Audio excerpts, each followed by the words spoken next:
How to remove friends on Snapchat. Removing friends is super easy. Let me show you how to do it. First, open Snapchat and swipe to chats. Here you can see your chats and friends from here.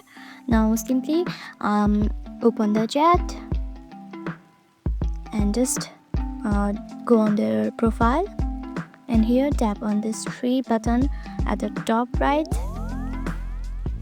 and just you can see here manage friendship. Tap on it and tap on remove friend.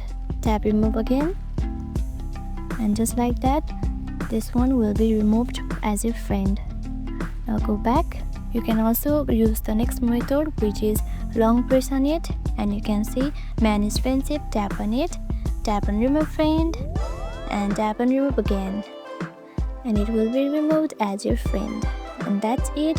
You can also remove the specific people if it's not on your chat, like you can search for them. Tap on this search bar and search for them.